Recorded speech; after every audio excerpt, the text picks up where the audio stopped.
Napatibong ni Duterte ang kanyang pagsama sa Netherlands at nahulog ang PNP at Marcos administrasyon.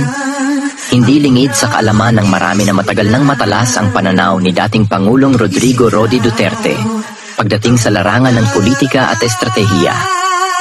At sa nangyari kahapon kung saan siya ay agad gustong dalhin sa Netherlands nang hindi dumaan sa tamang proseso, tila malinaw na nagtagumpay siya sa isang napakaingat na bitag laban sa kasalukuyang administrasyon at sa Philippine National Police, PNP.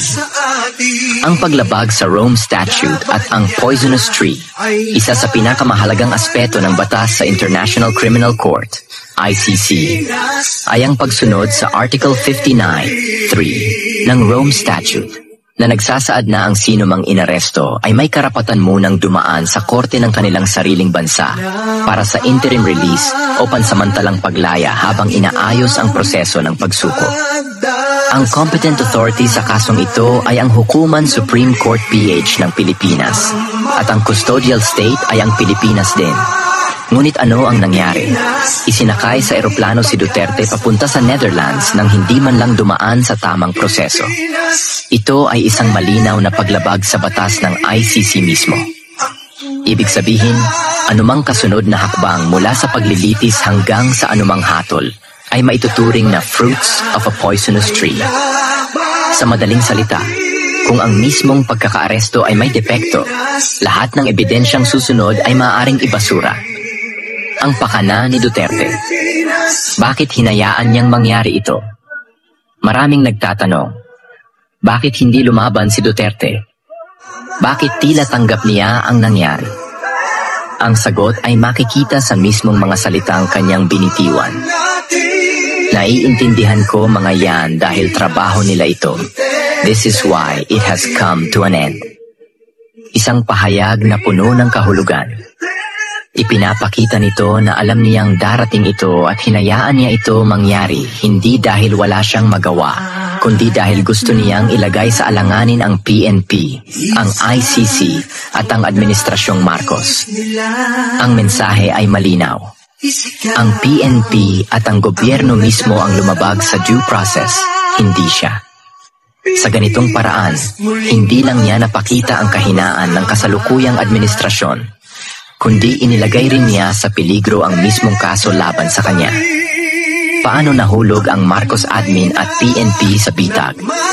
Una, pagsunod ng PNP ng walang due process. Sa halip na siguruhin dumaan sa korte ng Pilipinas, agad nilang isinuko si Duterte sa ICC, isang hakbang na labag sa batas na kanilang sinusunod. Pangalawa, pagkawalang kibo ng administrasyon. Sa halip na ipagtanggol ang soberanya ng bansa at igiit ang tamang proseso, tila hinayaan lang ng gobyerno na mangyari ito na nagpapakita ng kanilang kahinaan sa pandaigdigang entablado. Pangatlo, pagtibay ng argumento na may bias ang ICC. Dahil sa hayagang paglabag sa Article 59(3), lumakas ang argumento na ang ICC ay hindi patas at ginagamit lamang laban sa mga pinunong hindi kaalyado ng kanluran. Ano ang posibleng mangyari ngayon? UN Security Council intervention. Ang mga bansang tulad ng Russia at China ay maaaring kumilos upang suspindihin ang ICC proceedings laban kay Duterte gamit ang paglabag sa Article 59(3) bilang matibay na batayan. Pagkawasak ng kredibilidad ng ICC. Kung ipagpipilitan ng ICC ang kaso laban kay Duterte, maaaring tuluyan itong mawalan ng kredibilidad, lalo na kung mapatunayan na ito ay naging isang kasangkapan lamang ng politika. Kawalan ng legal na basehan sa kaso.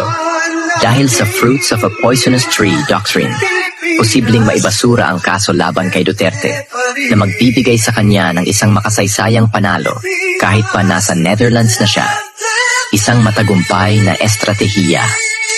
Sa unang tingin, maaaring isipin ng iba na si Duterte ay talunan sa sitwasyong ito.